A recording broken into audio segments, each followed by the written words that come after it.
নমস্কার, আমি নিবেদিতা। শুধুই গল্প নিবেদিতা চ্যানেলে আমার সকল শ্রোতা বন্ধুকে স্বাগত জানাই। অনুগ্রহ করে চ্যানেলটি সাবস্ক্রাইব করবেন।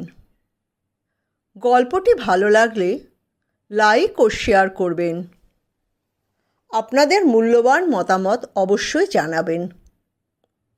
আমার আজকের নিবেদন একটি সাহেব ভূতের গল্প। আসুন গল্পটি শোনা যাক। গত বছর 2024 মে মাসে আমরা জার্মানি বেড়াতে গিয়েছিলাম। জার্মানিতে আমার বড় ছেলে থাকে, দীর্ঘদিন ধরে আছে। আমরা প্রথম দিল্লি যাই। ওখানে ইন্দিরা গান্ধী ইন্টারন্যাশনাল এয়ারপোর্ট থেকে প্লেনে চেপে সোজা ফ্রাঙ্কফুর্ট।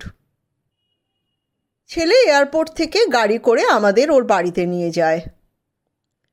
এবার আমাদের ট্যুরটা লম্বা ছিল। আমার ছেলের পরিকল্পনা মাফিক আমরা ট্যুর করেছি। ওদের বাড়ি থেকে আমরা দুটো গাড়ি নিয়ে বেরিয়েছিলাম। একটা গাড়ি আমার ছেলে চালাবে, আর একটা গাড়ি আমার বৌমা। একটা গাড়িতে 3 জন করে। ওদের 2 কন্যা সন্তান আছে, আর প্রচুর জিনিসপত্র। কারণ 15 দিনের ট্যুর, সবার জামা কাপড় তো আছে, তার সঙ্গে ছেলে তো আবার সুন্দর সুন্দর বাড়ি ভাড়া করেছে থাকার জন্য। অনেক ট্যুর আছে, কাজেই জামা কাপড়ের সঙ্গে অনেক খাবার দাবারও আছে, যেমন চাল, ডাল, মশলাপাতি। সব জায়গায় তো কাঁচা বাজার পাওয়া যাবে, তাই সবজি তো ওখান থেকেই কেনা যাবে। কিন্তু কিছু জিনিস তো সঙ্গে নিতেই হবে। আমার তো বেশ নতুন রকম লাগছিল, খুব আনন্দ পাচ্ছিলাম এই রকম ব্যবস্থাপনায়। প্রথম আমরা লটবহর নিয়ে রওনা দিলাম জার্মানির বিখ্যাত ব্ল্যাক ফরেস্টের উদ্দেশ্যে। অপূর্ব সুন্দর রাস্তা দিয়ে গাড়ি চলতে লাগলো। পাশ দিয়ে রাইন নদী বয়ে যাচ্ছে। নদীর পাড়ে পাড়ে কত যে রাজহাঁস চড়ছিল, কি বলবো। কত ক্যাসল দেখলাম। আমি মোহিত হয়ে গিয়েছিলাম। আমি বৌমার সঙ্গে ছিলাম। বৌমাকে বারবার বলছিলাম, গাড়িটা দাঁড় করাও।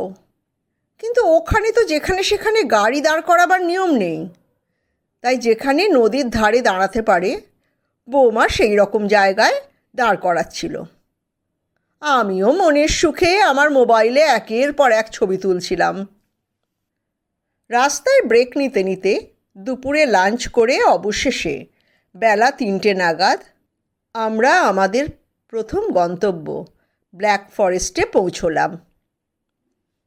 ইউরোপের বেশিরভাগ জায়গাতেই গরমকালে রাত 9টা অবধি দিনের আলো থাকে, তারপর হালকা ছায়া ছায়া ভাব আসে। চারপাশে জঙ্গল ঘেরা, পাইন গাছ চারপাশে। জঙ্গলটা এত সুন্দর যে মনে হয় চলতে থাকি। জঙ্গল, অথচ মাঝখান দিয়ে কি সুন্দর রাস্তা। আমি এত সুন্দর রাস্তা আগে দেখিনি। চারিদিকে ছোট ছোট পাহাড়, টিলা বলা যায়। পাহাড়ের ঢালে ঢালে একটা করে বাংলো। প্রতিটি বাংলো কাঠের 2তলা অথবা 3তলা। ছেলে বলল, এগুলো এখানকার গ্রাম। গ্রাম বুঝলাম এই দেখে যে প্রতিটি বাড়ির সামনে ট্র্যাক্টর, অনেক গরু, কি বিরাট বিরাট গরু।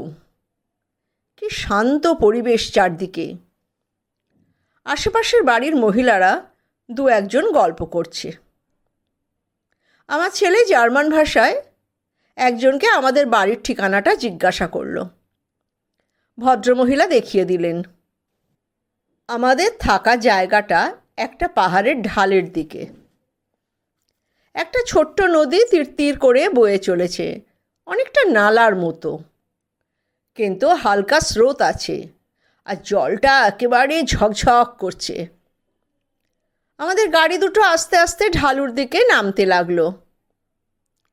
প্রথমেই অনেকগুলো রাজহাঁস প্যাঁক প্যাঁক করতে করতে আমাদের গাড়ির দিকে ছুটে এসে অভ্যর্থনা জানালো।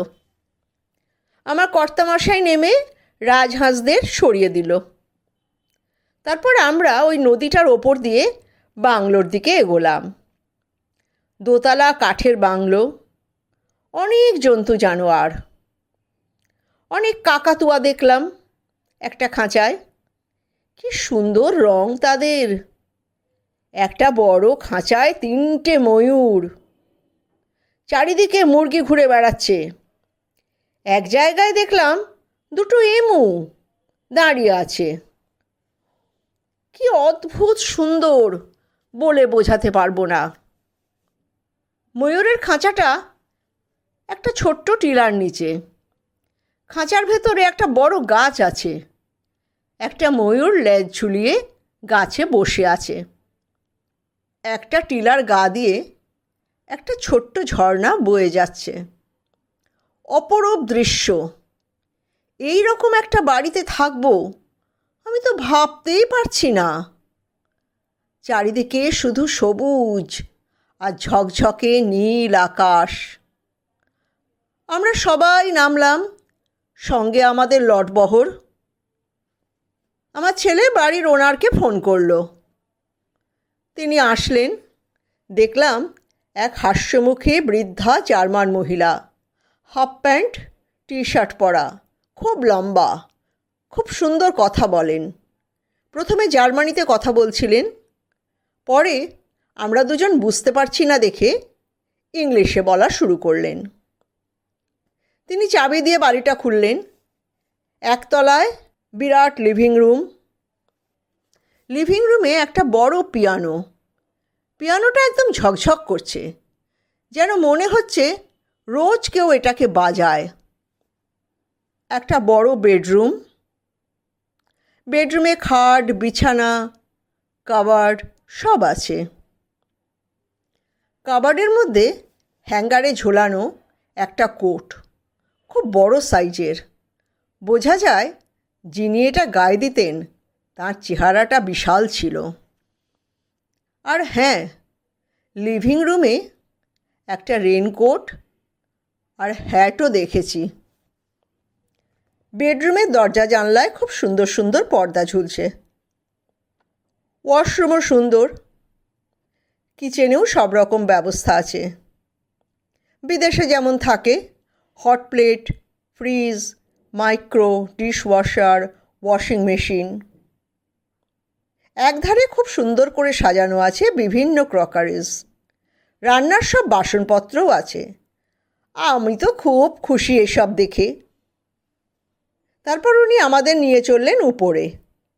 কাঠের সিঁড়ি, বেশ মচমচ শব্দ হয় ওঠার সময়। সিঁড়িটা সরু, একজন করেই যাওয়া যায়। ওপরে 2টো বেডরুম আর ওয়াশরুম। একটা বড় ব্যালকনিও আছে। খুব সুন্দর বিছানা। ব্যালকনি থেকে অনেক দূর পর্যন্ত দেখা যায় নয়নাভিরাম দৃশ্য। জামা কাপড় রাখার বড় বড় কাবার্ডও আছে। বেলা 5টা বেজে গেছে। স্কাইলাইট দিয়ে তখনও পুরো রোদ্দুর আসছে। ভদ্রমহিলা স্কাইলাইট টেনে বন্ধ করে দিলেন যাতে আলো না আসে। আমরা সব দেখে নিলাম। উনি যাওয়ার আগে বললেন মেইন ডোরটা সবসময় বন্ধ রাখতে, কারণ এখানে শিয়াল আছে, মাঝে মাঝে ঘরের মধ্যে ঢুকে পড়ে। ওনার অনেক হাঁস মুরগি খেয়ে নিয়েছে। যাওয়ার সময় আবার বললেন ঠিক রাত 8টায় উনি ওনার পোষা জন্তু জানোয়ারদের খাবার দিতে আসেন। আমরা ইচ্ছা করলে দেখতে পারি ওনার সঙ্গে। ভদ্রমহিলা খুব আলাপি, হাসি খুশি, অনেক গল্প করে বিদায় নিলেন। আমরাও সব জিনিসপত্র গুছিয়ে রাখতে শুরু করলাম। আমাদের 2 দিনের সংসার। ঠিক হলো এখন আমরা তাস খেলব। তারপর 9টা নাগাদ খিচুড়ি বসিয়ে দেব। তারপর খিচুড়ি খেয়ে আমরা সবাই আজকে রেস্ট করব। অনেক ঘোরা হয়েছে। যদিও ওখানে জার্নিটা খুব আরামদায়ক, তাই কোনো কষ্ট হয়নি। দুপুরবেলা একটা ইন্ডিয়ান রেস্টুরেন্টে খুব ভালো খাওয়া দাওয়াও হয়েছে, খিদেও তেমন পায়নি। আমরা তাস খেলতে লাগলাম। তার মাঝখানে ভদ্রমহিলা তার পোষ্যদের খাবার দিতে আসলেন। আমাদের ডাকলেন তখন ঠিক রাত 8টা। কিন্তু পুরো বিকেল, দিনের আলো ঝকঝক করছে। আমরা ওনার সঙ্গে সঙ্গে ঘুরলাম, ঘুরে ঘুরে সব দেখলাম। শিয়াল দুটোকেও দেখা গেল ঘুরঘুর করছে। উনি সব খাঁচাগুলো ভালো করে তালা দিয়ে দিয়ে বন্ধ করে দিলেন, তারপর চলে গেলেন। আমরাও ঘরে ফিরে দরজাটা ভালো করে লক করে দিয়ে আর একটু খেললাম। তারপর উঠে খিচুড়ি বানাতে গেলাম। 9:30 নাগাদ আমরা খেতে বসলাম। তখন একটু সন্ধ্যা সন্ধ্যা হচ্ছে। আমরা খুব আয়েশ করে গল্প হাসি ঠাট্টা করতে করতে খিচুড়ি খেয়ে উঠলাম। ছেলে সমস্ত বাসনপত্র ডিশওয়াশারে ঢুকিয়ে দিল। বলল, আজকে আর চালাতে হবে না, কাল ভোরে চালিয়ে দেব। 10:30 নাগাদ আমরা সবাই শুয়ে পড়ার ব্যবস্থা করলাম। ছেলে বৌমা 2 বাচ্চা উপরে গেল কাঠের সিঁড়ির মচমচ আওয়াজ তুলে। আমরা দুজন নিচের তলায় আমাদের বিছানায় ঢুকে কম্বল মুড়ি দিলাম। সারাদিনের ক্লান্তিতে আমরা অচিরাত গভীর ঘুমে ডুবে গেলাম। হঠাৎ পিয়ানোর ঝমঝম আওয়াজে আমার ঘুম ভেঙে গেল। কেউ খুব জোরে জোরে পিয়ানো বাজাচ্ছে।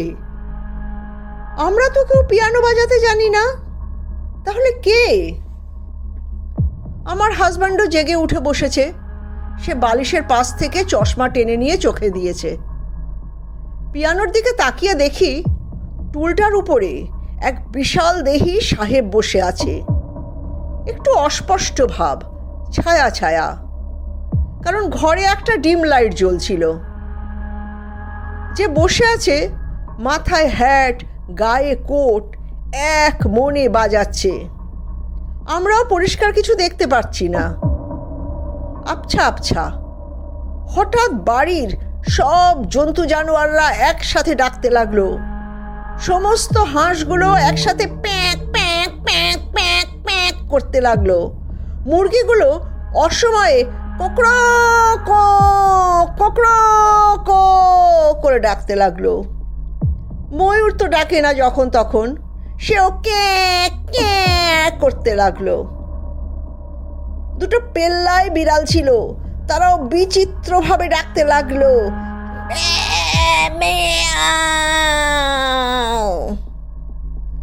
যেন কোনো অশরীরীর আবির্ভাব ঘটেছে। আমরা প্রচণ্ড ভয় পেয়ে গিয়েছিলাম। আর আমার মুখ দিয়ে ছেলেবেলায় শেখা সেই রাম নাম বেরোচ্ছিল। আমি কাঁপতে কাঁপতে বলতে লাগলাম, রাম রাম রাম রাম রাম রাম রাম রাম রাম রাম রাম রাম রাম রাম রাম রাম। কোনো জন্তু জানোয়ার আওয়াজ বন্ধ করছে না, তারস্বরে ডাকছে তারা। খাঁচার দরজাগুলো যেন ভেঙে ফেলবে, এত জোরে জোরে ধাক্কা মারছে। হঠাৎ পিয়ানো বন্ধ হয়ে গেল। সাহেব উঠে দাঁড়ালো, বিছানার দিকে তাকালো, আমাদের দিকে দেখলো। আমরা দেখলাম লম্বা চওড়া মাথায় হ্যাট পরা গায়ে কোট পরা সাহেব আমাদের দিকে এগিয়ে আসছে। আমি তো তারস্বরে রাম রাম রাম রাম রাম রাম রাম রাম রাম রাম রাম রাম রাম রাম রাম রাম জপতে লাগলাম। আমার স্বামী স্থিতধী মানুষ, সে ধীরে ধীরে গায়ত্রী মন্ত্র জপ করছে। সাহেব এসে আমাদের খাটের চারপাশে ঘুরতে লাগলো। তারপর হঠাৎ খাট ধরে হেঁচকা টান মারলো। খাটটা মচমচ আওয়াজ করতে লাগলো। মনে হলো এই বুঝি ভেঙে আমরা নিচে পড়ে যাব। বাড়িটা অনেক পুরনো, জিনিসপত্রও পুরনো, সবই আওয়াজ করে বিচিত্র রকমের। তারপর সাহেব হঠাৎ রান্নাঘরের দিকে গেল, গিয়ে ডিশওয়াশারটা চালিয়ে দিল। ডিশওয়াশারটাও আওয়াজ করে চলতে লাগলো। রাত্রি 2টো পর্যন্ত সাহেব তাণ্ডব করল, পুরো ঘর ঘিরে ঘিরে। তারপর আস্তে আস্তে দরজাটা খুলে বেরিয়ে গেল, আবার দরজা বন্ধও হয়ে গেল। সমস্ত পশু পাখি শান্ত হয়ে গেল। ভোরবেলা আমরা আবার ঘুমিয়ে পড়লাম। পরদিন 7টা নাগাদ ঘুম ভাঙল। ছেলে এসে রান্নাঘরে চা বানাতে গিয়ে দেখল বাসনপত্র সব ধোয়া। ও আমাকে জিজ্ঞেস করলো, মা, তুমি কি কাল ডিশওয়াশার চালিয়েছিলে? আমি বললাম, না রে। তারপর কাল রাত্রিরে যা হয়েছিল সব বললাম। সে তো খুব চিন্তিত হয়ে পড়ল। তারপর বলল, তোমরা তাহলে আজ রাত্রিরে উপরে শোবে আমাদের সঙ্গে। আমরা তো কাল আবার বেরিয়ে পড়ব, অনেক কিছু দেখার আছে। আমরা তৈরি হয়ে ব্রেকফাস্ট করে 10টা নাগাদ বেরিয়ে পড়লাম। আমাদের আজকে দ্রষ্টব্য ট্রাইবুর্গ ফলস, ব্ল্যাক ফরেস্টে কাক্কু ঘড়ি তৈরি হয় সেটাও দেখার ইচ্ছা আছে, একটা কেনার ইচ্ছেও আছে। তারপর এখানকার বিখ্যাত কেক ব্ল্যাক ফরেস্ট, যা পৃথিবী বিখ্যাত, সবই একটু দেখব। আমরা আবার মনোমুগ্ধকর রাস্তা দিয়ে চলতে থাকলাম। ট্রাইবুর্গ ফলসে এসে থামলাম। অনেক হাঁটতে হবে। ওখানে কি সুন্দর বাদামের প্যাকেট দেয় হাতে ভিতরে ঢোকার সময়। অনেক পাখি আর কাঠবেড়ালি আছে তাদেরকে খেতে দেওয়ার জন্য। দেখতে দেখতে আমরা অনেক উঁচুতে উঠতে উঠতে ফলসের কাছে পৌঁছে গেলাম। সে যে কি জোর আওয়াজ, ভাবাই যায় না। কাছে গিয়ে দাঁড়ালে জলের ছিটেতে পুরো চান হয়ে যায়। অনেকক্ষণ সময় লাগলো, কিন্তু মন ভরে গেল। প্রায় 3 ঘন্টা সময় লেগেছিল। অসাধারণ যাত্রা। বাইরে এসে আমরা কাক্কু ঘড়ির দোকানে ঢুকলাম। কত বিচিত্র ঘড়ি। আমাদের সাধ্যমতো একটা ছোট ঘড়ি কিনলাম। বিদেশে খুব সুন্দর ফুটপাতের উপর ব্যবস্থা থাকে খাওয়ার। বড় বড় রেস্তোরাঁতে বাইরে ব্যবস্থা করে। এই রকম একটা জায়গায় আমরা বসলাম। খুব সুন্দর খাওয়া দাওয়া। ব্ল্যাক ফরেস্ট কেকও খাওয়া হলো। সত্যিই তার স্বাদ অপূর্ব। 5টা বেজে গেছে। আমরা আমাদের আস্তানার উদ্দেশ্যে চললাম। গতকাল রাত্রিরের ভয়ঙ্কর স্মৃতি আমাদের দুজনের কারোরই মনে ছিল না, আর মন আনন্দে পরিপূর্ণ। নিজেরা তো আমরা অনেক ঘুরি। ছেলে, বৌমা, নাতনিদের সঙ্গে এই যে ইউরোপ ট্যুর করছি, এর রোমাঞ্চই আলাদা। আমরা নিজেদের আস্তানায় ফিরে আসলাম। সবাই খুব আনন্দে আছি। হৈ হৈ করে আনন্দ করছি। গল্প গান নিয়ে সবাই ব্যস্ত। সারাদিনের ধকলে খুব টায়ার্ডও ছিলাম। আমরা ফ্রেশ হয়ে বসলাম। কর্তামশাই চা বানিয়ে সবাইকে দিল। আমাদের ওনার রাত্রি 8টার সময় আবার তাঁর পোষ্যদের খাবার দিলেন। আমরা দেখতে গেলাম। সব হয়ে গেলে আমরা আমাদের ছাড়া কাপড় জামাগুলো ওয়াশিং মেশিনে ঢুকিয়ে রাখলাম। কাল সকালে দেখা যাবে। কাল তো আমরা দুপুরে বেরোবো। কাল সব কিছু করা যাবে। আজ একটু সিদ্ধ ভাত করে খেয়ে ঘুমিয়ে পড়ব। কথা মতো কাজ হলো। আমরা আলু সেদ্ধ, ডিম সেদ্ধ, ভাত তৃপ্তি সহকারে খেয়ে নিলাম। বাসনপত্র ডিশওয়াশারে ঢুকিয়ে যে যার ঘরে গিয়ে শুয়ে পড়লাম। শোয়া মাত্রই ঘুমিয়ে পড়লাম। রাত 12টা নাগাদ হঠাৎ মনে হলো আমাদের কম্বলটা কেউ টানছে। চোখ মেলে দেখি মুখের উপর হ্যাট কোট পরা সেই সাহেব দাঁড়িয়ে আছে। তার চোখ দিয়ে যেন আগুন ঝরে পড়ছে। সে আমাদের খাটের চারিদিক দিয়ে দৌড়ে বেড়াচ্ছে আর বলছে, leave my house, leave my house. গতকালের ঘটনা দেখেছি বলে আমরা ভয়ে কাঁপতে কাঁপতেও চুপ করে বসে আছি। আজ আমি একটু জোরে জোরে আদ্যাস্তোত্র বলতে শুরু করলাম। কর্তামশাই চোখ বন্ধ করে গায়ত্রী মন্ত্র জপ করতে লাগলো। সাহেব হঠাৎ খাটের চারিদিকে ঘোরা বন্ধ করে দৌড়ে কিচেনে চলে গেল। ওয়াশিং মেশিন, ডিশ ওয়াশার সব একসাথে চালিয়ে দিল। বাইরে সমস্ত জন্তু জানোয়াররা একসাথে চিৎকার করছে। আজকে তার সাথে যোগ হয়েছে শিয়ালের চিৎকার, যেন এক পাল শিয়াল মোচ্ছপ করছে। সাহেব কি করবে বুঝতে না পেরে এবার পিয়ানোর কাছে গিয়ে বসলো। আবার গত রাতের মতো ঝমঝম করে পিয়ানো বেজে উঠলো। পিয়ানো বন্ধ করে আবার খাটের চতুর্দিকে ঘুরতে ঘুরতে আমাদের দিকে অগ্নিচক্ষে তাকিয়ে বলতে লাগলো, leave my house, leave my house. চারিদিকে বিচিত্র আওয়াজ, কাঠের মেঝের ওপর সাহেবের লাথি মেরে মেরে চলার আওয়াজ, ওয়াশিং মেশিনের আওয়াজ, ডিশ ওয়াশারের আওয়াজ, তার সাথে সমস্ত জীবজন্তুর ভীতিকর আওয়াজ। আজ আমাকে কেউ টলাতে পারলো না। আমি নিবিষ্ট মনে হাত জোড় করে আদ্যাস্তোত্র পাঠ করে চলেছি। রাত 2:30 নাগাদ সাহেবের শেষ আওয়াজ পেলাম, leave my house, leave my house. তারপর দরজা খোলা আর বন্ধ হওয়ার আওয়াজ। আবার সমস্ত চরাচর শান্ত হয়ে গেল। আজ আর আমরা ঘুমোইনি, চুপ করে জেগে বসেছিলাম। 7টা বাজতে ছেলে বৌমা নামতে আমাদের ভয়ঙ্কর অভিজ্ঞতার কথা বললাম। ওরা বলল, আমরা আর এখানে থাকবো না, চলো সবাই রেডি হয়ে নিই।